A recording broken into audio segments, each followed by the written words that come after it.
Oil ले आए massage करने वाला और मैम को दे दिया। मैम देख रही हैं ऐसे और नर्सिंग ऑफिसर देख रहे हैं ऐसे। उनको बोला कि भाई लुब्रिकेट लाना है, जाइलोकेन जेली, इससे दर्द कम नहीं होता। कि गहने वहने जो ज्वेलरी वगैरह होती हैं, जेवर वगैरह होते हैं, वो प्रॉपर टेक्निक से रिसीव करके उनके घर वालों को देने होते हैं, वरना एक जैसे आप समझ जाएंगे। मास्क जो होते हैं सीपेप के या बाईपेप के जो भी मास्क होते हैं, वो भी आपको गिनने होते हैं कि नर्सिंग ऑफिसर ऐसे चल रहा है और पीछे केजीएफ वाले टोन चल रही है।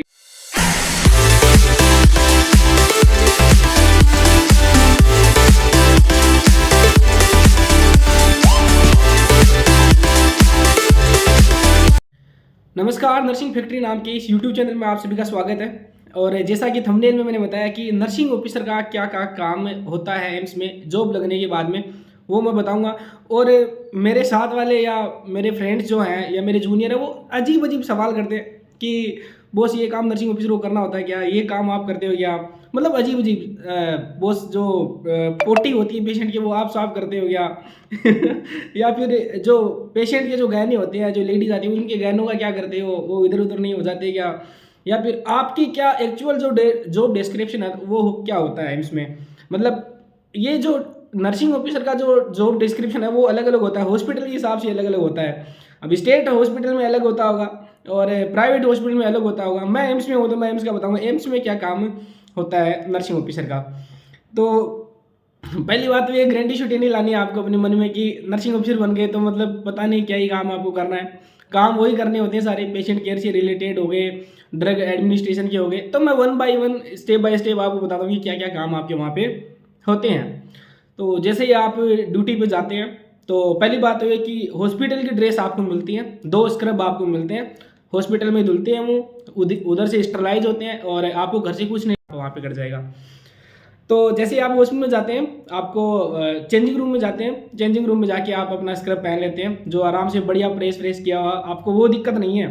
क्योंकि बैचलर लाइफ में कपड़े का मैनेज करना काफ़ी मुश्किल काम होता है, तो ये दिक्कत आपको होने वाली नहीं है। वहाँ पे जाते ही आपको स्क्रब मिल जाता है और स्क्रब को आप पहन के और वॉशिंग करते हैं, हैंड वॉश करते हैं, वो भी प्रॉपर टेक्निक से। मतलब प्रॉपर क्लीनिंग जो होती है वो हैंड वॉश की अच्छी टेक्निक से हैंड वॉश करते हैं, साइन वाइन करते हैं, एंट्री कर लेते हैं। वो केजीएफ वाली ट्यून नहीं चलती पीछे की नर्सिंग ऑफिसर ऐसे चल रहा है और पीछे केजीएफ वाली ट्यून चल रही है। तो मतलब नॉर्मल एंट्री होती है। उसके बाद में जैसे मैंने ड्यूटी की है, मैंने एडल्ट आईसीयू में ड्यूटी की है और फिलहाल मेरी ड्यूटी जो है वो न्यूनेटल आईसीयू के अंदर है। तो और मोस्टली एम्स का जो प्रोटोकॉल है इस टाइप से है कि लगभग सेम से ही काम होते हैं, वार्ड में हो चाहे आईसीयू में हो कहीं पे भी हो। तो सबसे पहले जैसे आप एंट्री करते हैं हॉस्पिटल में, आपके वार्ड में जहाँ पे आपकी आईसीयू में या ओटी में या किधर भी लेबर रूम में किधर भी ड्यूटी है आपकी, वहाँ पे आप एंट्री करते हैं, पेशेंट के पास जाते हैं। तो सबसे पहले आपको ओवर लेना होता है, वहाँ पे नर्सिंग ऑफिसर होते हैं, वो बताते हैं आपको कि ये डायग्नोसिस था पेशेंट का, ये सारी चीज़ें थी और आपको ये करना है, ये प्रोसीजर आपकी शिफ्ट में होने वाला है। तो ये सारे काम आपको ओवर में मिल जाते हैं। देखिए 2 चीज़ें होती हैं, एक तो आपको पेशेंट रिलेटेड केयर करनी होती है, दूसरा काम नर्सिंग ऑफिसर का जो होता है वो इन्वेंट्री का होता है। भाई इन्वेंट्री का मतलब ये है कि हर दिन आपके असाइनमेंट में अलग अलग इन्वेंट्री आपको मिलेंगी। इन्वेंट्री का मतलब होगा कि जो वार्ड के अंदर या आईसीयू के अंदर या ओटी के अंदर जो सामान जो होता है वो अलग अलग टाइप का सामान होता है, तो उन सामान की आपको रोज काउंटिंग करनी होती है, कम कितना है और कितना कम पड़ रहा है, या किसी को दिया हुआ है दूसरे वार्ड में उधार दिया हुआ है या लिया हुआ है, इसकी काउंटिंग होती है।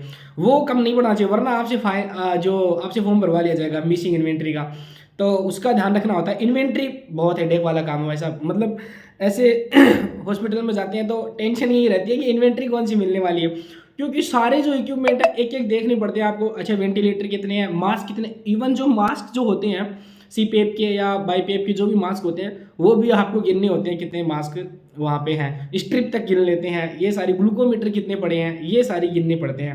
मतलब आपको रोज अलग अलग टाइप की इन्वेंट्री मिलती है, कभी मॉनिटर की इन्वेंट्री मिल जाती है, कभी ये इन्वेंट्री मिल जाती है। तो इन्वेंट्री का काम होता है एक तो, दूसरा होता है पेशेंट रिलेटेड। तो पेशेंट रिलेटेड में आता हूँ तो सबसे पहले एडमिशन डिस्चार्ज का जो काम होता है वो नर्सिंग ऑफिसर का होता है। ऑनलाइन एडमिशन डिस्चार्ज यहाँ पे होता है इसके अंदर, यानी पोर्टल के ऊपर ही सारा काम होता है और फिर डॉक्यूमेंट्री काम होता है, वो काम होता है।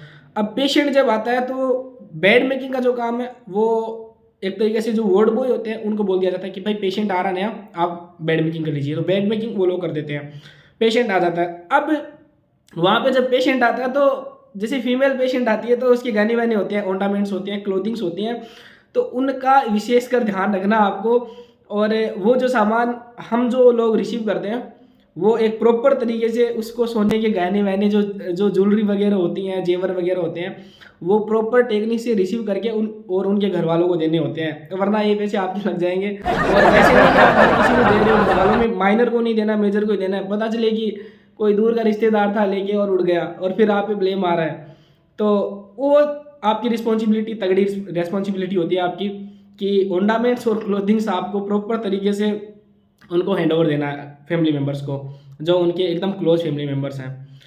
दूसरा, एडमिशन डिस्चार्ज का मैंने बता दिया। बेड मेकिंग का मैंने बता दिया। बेड मेकिंग जो है वो वार्ड बॉय करते हैं और आपको असिस्ट करवाना होता है उनमें। उसके बाद में पेशेंट क्लीनिंग से रिलेटेड मैं बता देता हूँ। पेशेंट की जो क्लीनिंग होती है, आपको पेशेंट को स्पंज बाथ देनी होती है, और जो क्लीनिंग जो पेशेंट को बाथ वगैरह देनी होती है, डेली बाथ वगैरह देनी होती है, ओरल हाइजीन, ओरल केयर करनी होती है, वो आपको। दूसरी चीज़ इंपॉर्टेंट ये कि पेशेंट जो होते हैं आईसीयू के अंदर या हॉस्पिटल में, जो लॉन्ग स्टे के जो पेशेंट रहते हैं वो बेड रिडन रहते हैं मोस्टली, तो उनके अंदर जो प्रेशर अल्सर जो होता है, या फिर जिसको बोलते हैं अपन की डेक्यूबिटस अल्सर या जो भी बोलते हैं, उसका स्पेशली ध्यान आपको रखना है। मतलब और कहीं पे भी दिक्कत आ रही है उसमें आपका 100% आपका कोई रोल नहीं है। पेशेंट को मेडिकेशन से, ड्रग से, किसी भी चीज़ से प्रॉब्लम आ सकती है, पर अगर उनको पेशेंट को प्रेशर अल्सर हो रहे हैं तो इसका मतलब ये है कि उसको केयर ढंग से नहीं मिली है। तो पोजीशनिंग का, पेशेंट की क्लीनिंग का ये स्पेशली ध्यान रखना। पेशेंट को मतलब ऐसे बेड रिडन पेशेंट है तो उसके अंदर ये मेन प्रायोरिटी रहती है कि पेशेंट की केयर की जाए, उसको बेड शोर वगैरह ना हो। तो ये काम नर्सिंग ऑफिसर का रहता है, उसका पूरा ध्यान रखना कि अपनी वजह से कोई कॉम्प्लिकेशन पेशेंट को ना हो। तो ये हो गया कि एडमिशन डिस्चार्ज अपना काम क्या होता है कि ज़्यादा लोड वाला काम नहीं होता, आराम से काम हो जाता है, ऑनलाइन उसका होता है। बेड मेकिंग से रिलेटेड वार्ड बॉय कर लेते हैं काम। ऑफिशियली एम्स में ये होता है, दूसरे हॉस्पिटल का मुझे नहीं पता, किसी किसी हॉस्पिटल में तो होता भी नहीं होगा, ऐसे आ जाते हैं पेशेंट को सुला देते हैं, पर एम्स में प्रॉपर काम होते हैं। और उसके बाद में पेशेंट क्लीनिंग मैंने बता दिया आपको कि डायपर वगैरह जो होते हैं पेशेंट के, पोटी वोटी होती है, वो नर्सिंग ऑफिसर साहब नहीं करते हैं। भाई साहब सुन लो, ठीक है, नर्सिंग ऑफिसर का काम नहीं है। हाँ, पोस्ट ऑपरेटिव पेशेंट है, बहुत ज़्यादा सीरियस वाले पेशेंट है, या बहुत सेप्सिस वाले पेशेंट होते हैं, सेप्सिस वाले पेशेंट होते हैं एडल्ट आईसीयू में, उनका इमरजेंसी के अंदर काम करना पड़ सकता है आपको। मतलब पेशेंट को कुछ भी हो सकता है, ब्लीडिंग आ सकती है, उसको यूरिन, उसका इनकॉन्टिनेंस हो सकता है, और इसके अलावा जो स्टूल वगैरह पास हो जाते हैं, उस टाइम पे इमरजेंसी एक अलग चीज़ है। बट वैसे रूटीन केयर में जो हाउस कीपिंग जो होते हैं वो करते हैं। यानी कि 3 का स्टाफ होता है, एक नर्सिंग ऑफिसर होते हैं, उसके बाद में वार्ड बॉय होते हैं और हाउस कीपिंग होते हैं। 3 आदमी होते हैं। हाउस कीपिंग का काम होता है साफ़ सफाई का। वार्ड की जो साफ़ सफाई होती है वो नर्सिंग ऑफिसर नहीं करते हैं, वो जो साफ़ सफाई है उसको हाउस कीपिंग वाले करते हैं। साफ सफाई आप करते हो क्या? पोछा लगाना आपका काम है क्या? तो भाई हमारा काम नहीं है पोछा लगाना, पोछा लगाने का काम है जो हाउस कीपिंग वाले या फिर वार्ड बॉयज होते हैं उनका ये काम होता है, वो लोग ये काम करते हैं। नर्सिंग ऑफिसर सिर्फ हमारा जो काम होता है वो डॉक्यूमेंट से रिलेटेड इंपॉर्टेंट काम होता है। तीसरी चीज़ ये कि प्रोसीजर में क्या होता है। प्रोसीजर अपन लोग क्या प्रोसीजर करते हैं, कितना प्रोसेस करते हैं। हमें प्रोसीजर में ये होता है कि एम्स में बहुत सारे एसआर जेआर बहुत रहते हैं, इंटर्न बहुत रहते हैं, काम करने वालों की कमी नहीं है। तो आपको तो काम का तो लोड नहीं है, ज़्यादा काम आपकी से नहीं आता है एम्स में। मतलब आपको प्रॉपर ऑफिशियल काम होता है और डिफाइन होता है कि ये काम नर्सिंग ऑफिसर करेंगे, ये काम जीआर का है, ये काम एसआर का है, वो प्रॉपर काम होता है। तो उस काम में आपको दिक्कत वाली बात नहीं, यानी सैलरी जो आपको मिल रही है ना, उससे ऐसा नहीं है कि आपको बहुत ज़्यादा काम करवाया जाता है। एक ऑफिशियल काम होता है, वो उतना ही काम आपको करना पड़ता है।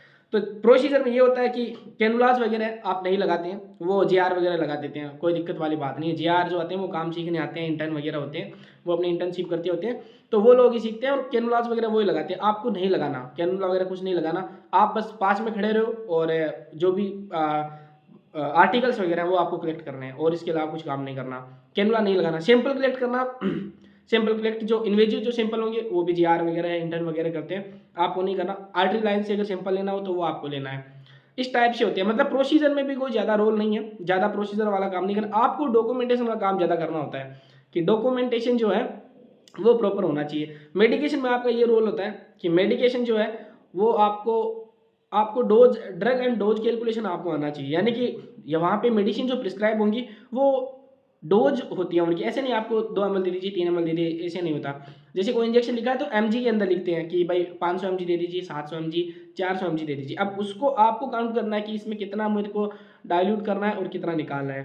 तो मेडिकेशन से रिलेटेड काम सारा आपका होता है। पेशेंट की मॉनिटरिंग से रिलेटेड सारा काम आपका होता है। क्लोज मॉनिटरिंग होती है पेशेंट की, इतने लंबे लंबे चार्ट होती हैं। जो CTVS वाले पेशेंट होते हैं उनके तो मतलब जो नया बंदा जाता है ना तो देख के डर जाता है कि यार इतना लंबा चार्ट क्या क्या लिखते होंगे उसमें। पर जैसे जैसे आप काम करते हैं ना तो आपको वो सारी चीज़ें समझ में आ जाती है कि कहाँ क्या डॉक्यूमेंटेशन होता है। तो ये है कि डॉक्यूमेंटेशन की रिस्पॉन्सिबिलिटी आपकी बहुत तगड़ी होती है। ये पूरा ऑफिशियल काम होता है। अगर कुछ कभी कोई इश्यू हो जाता है तो एक डॉक्यूमेंट ऐसी चीज़ है जो आपको बचाती है वहाँ पे। उसके अलावा आपको बचाने वाला कोई नहीं है, तो डॉक्यूमेंटेशन का काम है वो मेन होता है। इसके बाद में ऑर्नामेंट्स और क्लोथिंग का मैंने बता दिया कि भाई गहने वहने होते हैं उनका प्रॉपर विशेषकर ध्यान रखना है। हर किसी को नहीं देते हैं। मतलब जो गहने वाने जो मतलब पेशेंट आते हैं, इमरजेंसी के जो पेशेंट आते हैं उनके रिंग्स भी हो जाती हैं, ईयरिंग हो जाती हैं और कुछ भी पहन के रखते हैं गले में कुछ ऐसे नेकलेस टाइप का। तो वो भाई प्रॉपर ढंग से, और डॉक्यूमेंट में कभी भी नहीं लिखना है कि गोल्ड की रिंग मिली थी या आपको मतलब नेकलेस जो मिला था वो गोल्ड का था, ऐसा नहीं लिखना होता। आपको कलर लिखना होता है कि येलो कलर की ये चीज़ थी। आपको पता चले कि कि वो गोल्ड का वो था ही नहीं, कुछ और ही मेटल था और पीले रंग था उसका, तो आपने सोना लिख दिया। अब पता चल रहा है कि डिस्चार्ज जब पेशेंट हो रहा है तो आपसे बोला लाओ मेरा सोना दे दो, तो आपकी सैलरी तो वैसे ही चली जाएगी। तो डॉक्यूमेंटेशन में जो ध्यान है वो प्रॉपर रखना पड़ता है, उस चीज़ के लिए स्पेशली होता है। इसके अलावा पेशेंट की जो काउंसलिंग करनी होती है आपको कि उसके जो फैमिली मेम्बर्स को या पेशेंट को जो भी चीज़ें होती हैं वो आपको प्रॉपर बताई जाती है। और एक चीज़ बहुत अच्छी है इसमें, मैंने कई हॉस्पिटलों में फेस की ये चीज़ें और आपने भी अपनी डेली लाइफ में ये चीज़ फेस की होगी कि बहुत सारे लोग होते हैं, बहुत सारे नर्सिंग ऑफिसर होते हैं, वो क्या करते हैं कि ऐसे पेशेंट से ढंग से बर्ताव में नहीं आते हैं। वो पता नहीं मतलब उनको खुद अपनी जगह लेके नहीं देखते कि यार अपन यहाँ पे होते तो क्या करते हैं, कुछ भी मतलब गुस्सा करते हैं पेशेंट पे या पेशेंट के अटेंडर्स पे। ऐसा कई हॉस्पिटलों में देखा, पर हमारे हॉस्पिटल में ऐसा नहीं होता, एम्स में ऐसा नहीं होता। बहुत ही प्यार से ढंग से पेशेंट को क्या किया जाता है, ट्रीट किया जाता है और उसके अटेंडर्स हैं उसको अच्छे से सारी चीज़ें क्लियर की जाती हैं। तो ये डॉक्यूमेंट से रिलेटेड काम हो गया और पेशेंट की जो काउंसलिंग रिलेटेड ये सारे काम होते हैं। तो मेन बात ये है कि जॉब डिस्क्रिप्शन जो होता है वो फिक्स होता है, उतना काम करना होता है। हर डिपार्टमेंट का अलग अलग काम होता है। अब जैसे कि क्लीनिंग से रिलेटेड है तो वो हाउस कीपिंग वाले और वार्ड बॉय करते हैं। बेड मेकिंग से रिलेटेड है वो करते हैं। हाँ, पेशेंट को ट्रांसफर करना हो तो क्या होता है, पेशेंट जैसे एक आईसीयू में और आपको वार्ड में ट्रांसफर करना है तो उस टाइम पे आपको साथ जाना होता है, डॉक्यूमेंटेशन आपको देखना होता है और आपके साथ में एक डॉक्टर जाते हैं और एक आपके साथ में वार्ड बॉयज होते हैं जो बेड को जो भी कैरी करना होता है वो सारे काम करते हैं। तो आपको यही काम करने होते हैं। ट्रांसफर जब होता है तो आपको ये देखना होता है क्या क्या सामान जा रहा है, पेशेंट की वेलबिंग कैसी थी, रूम एयर पे था, सीपे पे था, वेंटी पे था, कैसे था। नहीं नहीं, जब आप एम्स में जाते हो ना, देखो मैं मेरा बता देता हूँ, मेरे को तो बिल्कुल भी काम नहीं आता था हॉस्पिटल का, क्योंकि मैं तो कभी हॉस्पिटल में गया ही नहीं। और 2000 जो मेरे बैच वाले जो स्टूडेंट थे जो अभी जो नर्सिंग ऑफिसर बन गए उनका भी यही हाल था। तो प्रोसीजर की एक बात ऐसी है कि पेशेंट की क्या होती है कि जो पेशेंट लॉन्ग टाइम तक स्टे करते हैं उनकी मसाज होती है नाइट ड्यूटी में, या जब भी टाइम मिलता है उसके अटेंडर कर देते हैं नर्सिंग ऑफिसर। मसाज होती है पेशेंट की, ऑयलिंग मसाज होती है। उससे क्या होता है कि पेशेंट को प्रेशर अल्सर से बचाया जा सकता है उससे, क्योंकि लंबे टाइम है तो उनमें मैक्सिमम चांसेस होते हैं। तो एक बार यही हुआ था कि पेशेंट को एनिमा देना था कोई, और उसके लिए लिग्नोगेन जेली चाहिए होती है कि उसको लुब्रिकेट करके फिर एनिमा दिया जाता है। वहाँ पे वो जेली वहाँ पे थी नहीं, तो अब नर्सिंग ऑफिसर थे हमारे नए नए लगे हुए थे, मैं नाम नहीं लूँगा उनका। तो वो उनको नहीं पता था कि जेली लानी है या क्या लानी है, उनको लगा लुब्रिकेंट लाना, और बोला भी यही था कि भाई लुब्रिकेंट ला के लेके आना है। भाई साहब वहाँ पे ऑयल ले आए मसाज करने वाला और मैम को दे दिया, मैम देख रही हैं ऐसे और नर्सिंग ऑफिसर देख रहे हैं ऐसे, उनको बोला कि भाई लुब्रिकेंट लाना है, जाइलोकेन जेली, इससे दर्द कम नहीं होगा पेशेंट का, एनिमा दोगे तो ऐसी चीज़ें बहुत सारी चीज़ें होती हैं। जब आप नए जाते हैं तो इतनी फनी चीज़ें आपके साथ में होती है, क्योंकि आपने वो एक्सपीरियंस कभी किया ही नहीं, आपको पता ही नहीं रहता कि हॉस्पिटल में होगा क्या। हम लोग तो किताबों से चिपके रहते हैं, किताबों से चिपके पड़े रहते हैं, हॉस्पिटल का कभी मुंह नहीं देखा। और देखिए होता भी है कि स्टूडेंट लाइफ में आपको किताबों से ज़्यादा चिपकना चाहिए, क्योंकि किताबें चिपकोगे तो यहाँ आके सारा काम सीख लेते हो। और ज़्यादा लोड वाला काम नहीं होता, टेंशन नहीं लेनी होती कि यार पता नहीं क्या काम करवाएं क्या नहीं करवाएंगे। जॉब डिस्क्रिप्शन फिक्स होता है, आपको उतना ही काम करना होता है। और एक ऐसे बोलते हैं कि नर्सिंग ऑफिसर जो है उसकी ड्यूटी हेवी होती है या लाइट होती है या मॉडरेट होती है, ऐसे सवाल पूछते हैं कि बहुत यार एम्स में कितना काम होता है। तो काम की बात ये है कि भाई साहब कभी कभी तो आपकी वाट लग जाती है तगड़ी, कि ऐसे पेशेंट आ जाता है कि आप 3-4 घंटे ही फ्री नहीं होते, पूरी शिफ्ट में आप फ्री नहीं होते। कभी कभी ऐसा होता है, कभी कभी ऐसे होता है कि आपका बेड खाली पड़ा रहता है, पेशेंट ही नहीं होता। और कभी कभी ऐसे होता है कि मॉडरेट काम रहता है, ठीक है नॉर्मली जो प्रोसीजर चल रहे हैं। तो काम का ऐसा नहीं है कि मतलब हार्ड रहता है या मिनिमम रहता है या ज़्यादा रहता है, जो भी रहता है। पर काम जो है वो वही होता है कि डिपेंड करता है डे पे। कभी कभी क्या होता है कि काम हेवी रहता है तो वो हेवी ड्यूटी बन जाती है, कभी काम कम रहता है तो वो लाइट ड्यूटी बन जाती है। ऐसा ही है, तो ऐसे नहीं है कि रोज़ ही आपको बहुत तगड़ा काम करना पड़ा, आप परेशान हो रहे हैं, रोज़ 6-6 घंटे स्टैंडिंग आपको रहना पड़ रहा है। ऐसा नहीं होता है, मतलब कभी आपकी लाइट ड्यूटी भी आती है, कभी हार्ड ड्यूटी आ जाती है। तो ये सारा था कि हॉस्पिटल में कैसे काम होता है, ये सारी चीज़ें बतानी थी आपको। और वही था कि अब जो मेरे से जो लोग पूछते हैं कि हॉस्पिटल में क्या क्या काम होता है, तो वही है, नर्सिंग ऑफिसर का मेन काम जो होता है वो डॉक्यूमेंटेशन का होता है, मेडिकेशन एडमिनिस्ट्रेशन का होता है, और प्रोसीजर जो होते हैं उनको करवाना होता है। जैसे सीवीपी चल रही है, सीवीपी डालना है पेशेंट को, उसको एंजियोप्लास्टी एंजियोग्राफी हो रही है, उसको यूएसजी करवा रहे हैं, जो भी सारी चीज़ें होती है वो काम करवाने होते हैं आपको, पास में खड़े रह के जो भी चीज़ें वहाँ पे नीडेड होती हैं वो करवानी होते हैं। और जो आर्टिकल्स हैं वो कलेक्ट करने का काम होता है मैन। उसके बाद में डॉक्यूमेंटेशन करना होता है आपको। ये सारी चीज़ें मैनली होती हैं। तो इसके अलावा जो है, ऐसा नहीं है कि आप ही सीवीपी डाल रहे हैं, आपको कैनुलेशन डाल रहे हैं, सारे काम आपसे करवाए जा रहे हैं, ऐसा नहीं होता। ऐसा काम आपको करवाया भी नहीं जाता, क्योंकि काम करने वालों की तो कमी नहीं है, बहुत ज़्यादा लोग होते हैं। मैक्सिमम जो टाइम जो है वो किताबों के साथ में शेयर कीजिए। तो ये वीडियो बनाया था मैंने आपके लिए, अच्छा लगे तो लाइक कर देना, और आपको लगे कि शेयर कर देते हैं थोड़ा, तो शेयर कर देना, ताकि और वीडियो मैं आपके लिए ले आऊँ। तो आज की वीडियो में इतना ही।